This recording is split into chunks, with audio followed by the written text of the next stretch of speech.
कि ट्रंप ने 4 बार पीएम मोदी को कॉल किया है। My God! और पीएम मोदी ने ट्रंप से बात नहीं की। I'm talking to a very terrific man, Modi of India. And I say, what's going on with you in Pakistan?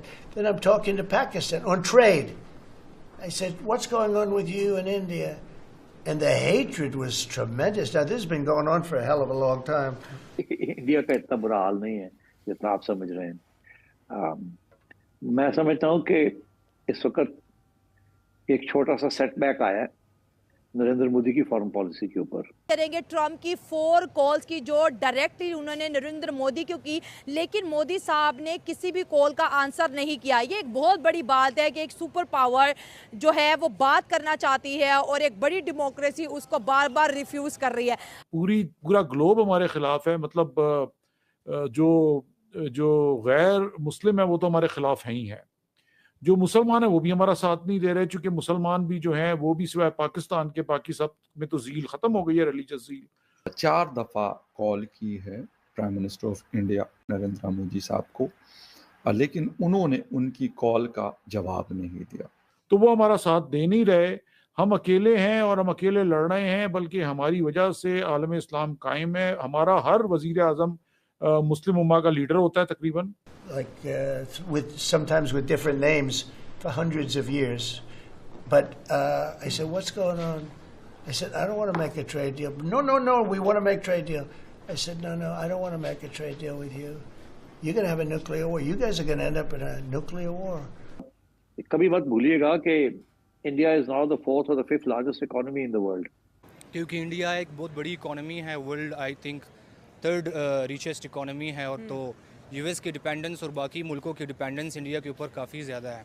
अब यूएस चाहे जो ट्रम्प की पॉलिसीज़ है कि वो इकोनॉमिक डोमिनेंस चाहता है डिफरेंट कंट्रीज़ का, ताकि उन्हें इकोनॉमिकली डोमिनेंट रखा जाए। से चीन और हिंदुस्तान, खास करके चीन एक ग्रैंड स्टैंडिंग करता हुआ नज़र आ रहा है। 2-3 दिन पहले चीन के एम्बेसडर ने जो हिंदुस्तान में है उन्होंने कहा था कि चीन हिंदुस्तान का साथ देगा, चीन हिंदुस्तान के साथ खड़ा होगा। हिंदुस्तान के ऊपर जो ड्यूटीज लगाई गई है वो बहुत ज्यादा अनफेयर है। उसने जैसे ही थोड़ा सा इनिशिएटिव लिया है विद चाइना, तो चाइना ने रिस्पॉन्ड किया है। तो चाइना भी चाहता है कि इसको अमेरिकन कैंप से निकाला जाए, और अगर इनके कैंप में नहीं आता तो न्यूट्रल रहे। मगर वो न्यूट्रलिटी आजकल बड़ी मुश्किल होती जा रही है। ट्रम्प जितना भी चाहे, जितना भी वो जो नेशनल पॉलिटिक्स है अपना यूएस का, वो जितना भी कोशिश करे, इंडियन जो इकोनॉमी उसे कंट्रोल नहीं कर सकते। जो है ये इकट्ठे पहुंचेंगे 7 बरस के बाद नरेंद्र मोदी वहाँ पे पहुंच रहे हैं, और प्रेसिडेंट शी जो है is looking forward to that कि उनका वेलकम करेंगे। डोनाल्ड ट्रंप के कॉल का पीएम नरेंद्र मोदी ने जवाब नहीं दिया। भारत ने अमेरिकी टैरिफ दबाव को ठुकराकर वैश्विक राजनीति में नया आत्मविश्वास दिखाया।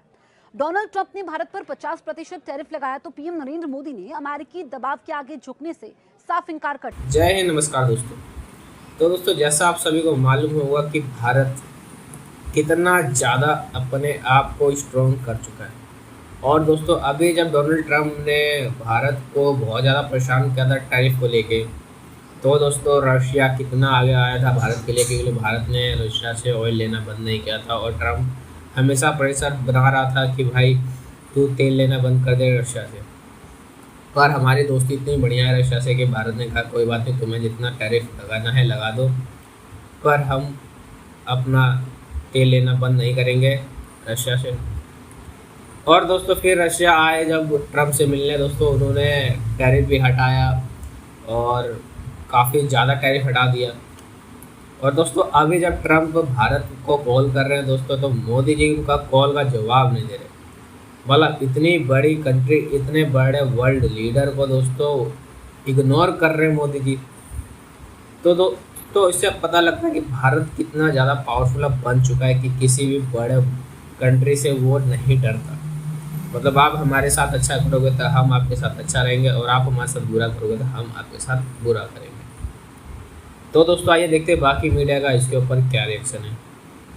ट्रंप की 4 कॉल्स की जो डायरेक्टली उन्होंने नरेंद्र मोदी को की, लेकिन मोदी साहब ने किसी भी कॉल का आंसर नहीं किया। ये एक बहुत बड़ी बात है कि एक सुपर पावर जो है वो बात करना चाहती है और एक बड़ी डेमोक्रेसी उसको बार बार रिफ्यूज कर रही है। 4 बार ट्रंप ने मोदी से बात करने का प्रयास किया, और 4 बार ही मोदी ने ट्रंप की कॉल एक्सेप्ट नहीं की।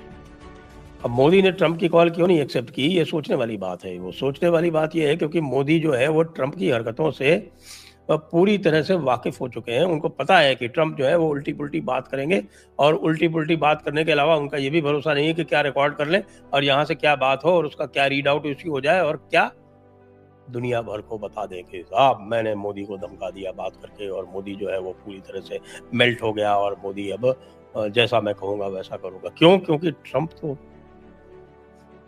एम्परर है। अभी कल एक ट्रंप का एक आया था क्लिप, और उस क्लिप में क्या लिखा जानते हैं आप? उस क्लिप में ट्रंप कह रहे हैं, well I am virtually the president of Europe, and you saw how everybody was sitting around here and agreeing to whatever I was saying, so I am virtually the president of Europe। तो वो बंदा अपने आप को president of Europe समझने लगा है। तो अगर मान लीजिए मोदी जी भी कहे होते तो वो कह देता कि भाई I am the president of Europe and India. कुछ दिनों में वो ट्राई तो यही कह रहा है कि भाई I am this president of the world, पूरी दुनिया में ऐसी कोई जगह नहीं है जिसका मैं प्रेसिडेंट नहीं हूँ। तो जिस बंदे का दिमाग इतना खराब हो उसको मोदी जी लिफ्ट क्यों दें? क्योंकि मोदी जी ने अपनी जो पोजीशन है वो स्पेल आउट कर दी है। टैरिफ हम निपट लेंगे, ठीक है, थोड़ा बहुत शॉर्ट टर्म झटका हमें लगेगा, लेकिन वो झटका उस झटके से कम होगा जो यदि हम अमेरिका के प्रपोजल्स, ट्रेड प्रपोजल्स हम मान लेंगे उससे लगेगा। क्योंकि यदि अमेरिका के ट्रेड प्रपोजल्स हम मान लेंगे तब तो हमारी पूरी की पूरी जो इकोनॉमी है वही बर्बाद हो जाएगी। क्योंकि हमारी इकोनॉमी की जो बैकबोन है, यानी हमारी एग्रीकल्चर इकोनॉमी, जो लाइवलीहुड की बैकबोन है, यानी जो मैक्सिमम जॉब्स हैं, वो आज भी यद्यपि देख रहे हैं। आप कहते हैं कि आप जो है ना वो ये देखते हैं कि किसी मुआशरे में या किसी कौम में या किसी पर्टिकुलर चीज में क्या बढ़ रहा है और क्या कम हो रहा है। तो आपका एनालिसिस क्या कहता है कि इंडिया आज से 10 साल बाद कहाँ होगा? मेरे ख्याल आप बहुत आगे चले गए। इंडिया का इतना बुरा हाल नहीं है जितना आप समझ रहे हैं। मैं समझता हूँ कि इस वक्त एक छोटा सा सेटबैक आया है नरेंद्र मोदी की फॉरेन पॉलिसी के ऊपर। तो ऑलरेडी वहाँ डिबेट शुरू हो गई है कि क्या ये फॉरेन पॉलिसी जिसके साथ ये शिकस्त हुई है, क्या ये डिफेंस बजट जिसके साथ खड़े नहीं हो सके, इन चीज़ों के ऊपर वहाँ डिस्कशन शुरू हो गई है और रिव्यूज होने शुरू हो गए। और कभी मत भूलिएगा कि India is now the 4th और the 5th largest economy in the world. वो तो मेरा ख्याल है नशा था उनको अपनी मकबूलियत का और अपनी स्ट्रेंथ का, कि वो समझते थे कि अब हम चाइना के साथ कंपटीशन में आ सकते हैं। एक्चुअली वो चाइना के साथ कंपटीशन में नहीं आ सकते। चाइना 5 गुना ज़्यादा उसकी ग्रोथ है और उसकी जीडीपी है। इंडिया ग्रेट पावर नहीं बन सकता, मगर वो अपने आप को समझने लगे थे इस तरीके से। तो अब मेरा ख्याल है उनको कुछ एहसास हुआ है, इसलिए आपने देखा वो अब भागे हैं चाइना के साथ बातचीत करने के लिए। अब वो अमेरिका से पीछे हटे हैं बिकॉज उन्हें समझ आ गई है ये नहीं है। मगर इंडिया, मेरा ये ख्याल है कि इंडिया अमेरिकन कैंप में ही रहेगा। अमेरिका जब तक बीजेपी की गवर्नमेंट है अमेरिका के कैंप में रहेगा, इधर उधर हाथ पैर मारने की कोशिश करेगा मगर अमेरिका के कैंप में रहेगा। मगर साथ साथ वो अब थोड़ा सा टिल्ट कर रहा है।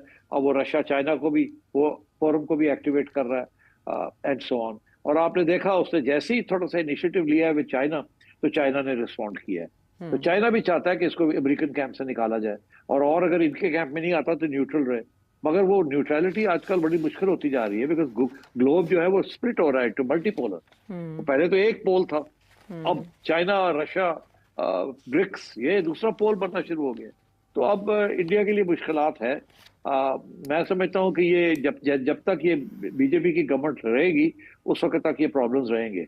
मैं नहीं समझता कि इनके पास इतनी अकल है या कुव्वत है कि अपने आप को तब्दील करे into a different type of a state. मगर ये आप ये ना समझें कि अब इंडिया फारग हो गया है और इंडिया के पास ये नहीं है वो नहीं है, ऐसी बात नहीं है। India is a very big country और इट्स अ डेमोक्रेटिक कंट्री। वो और बात है कि अंदर नरेंद्र मोदी और बीजेपी वो फाशिज्म की तरफ जा रहे हैं। और मगर मैं समझता हूँ ये बीजेपी की आखिरी गवर्नमेंट है, इसके बाद बीजेपी इलेक्शन नहीं जीतेगी। अब जो चीज बढ़ रही है ना वो यही है कि बीजेपी की पॉपुलैरिटी आहिस्ता आहिस्ता गिर रही है। तो इसका ये मतलब है कि जो बाकी लोग हैं उनकी बढ़ रही, रिलेटिव बात है। तो इसलिए अभी तो आरएसएस जो है वो नरेंद्र मोदी के खिलाफ हो गई है, वो सोच रही है कि इसको तब्दील करे या और हमारा नुकसान ना करा दे। मगर अब ये चाइना के साथ मुकबका करने जा रहे हैं और चाइना बिल्कुल यही चाहेगा कि इसको अमेरिका के कैंप से इधर खींचा जाए, बिकॉज ये अमेरिका कैंप में के खिलाफ इसको बनाया गया वहाँ क्वाड के अंदर, ताकि चाइना को कंटेन किया जाए। तो मैं ये समझता हूँ कि इंडिया के ऊपर अब एक नया इश्यू है ना। अब इंडिया की पुरानी पॉलिसी थी वन चाइना। जब चाइना कहता था वी आर वन चाइना, मतलब है कि Taiwan is part of China, तो इंडिया उसको सपोर्ट करता था। मगर पिछले 10 साल से जब से ये बीजेपी की गवर्नमेंट आई है, बीजेपी की गवर्नमेंट ने ये वन चाइना पॉलिसी जो है इसको छोड़ दिया, इसके ऊपर तबसरा ही नहीं करते। अब कहते ही नहीं है वन चाइना पॉलिसी, अपने ऑप्शंस ओपन रखे हैं। मगर दिन ब दिन मुश्किल होता जा रहा है ना, बिकॉज चाइना जो है वो वन चाइना पॉलिसी को अब अपने सारे ब्रिक्स वाले साथियों को सबको लेके बढ़ा रहा है वो। तो किसी न किसी स्टेज पे ये एक और क्राइसिस आ रही है इंडिया के लिए। मगर कहाँ 10 साल में इंडिया कहाँ होगा? इंडिया की इकोनॉमिक ग्रोथ 5-6% चल रही है और ये ऐसे ही चलेगी।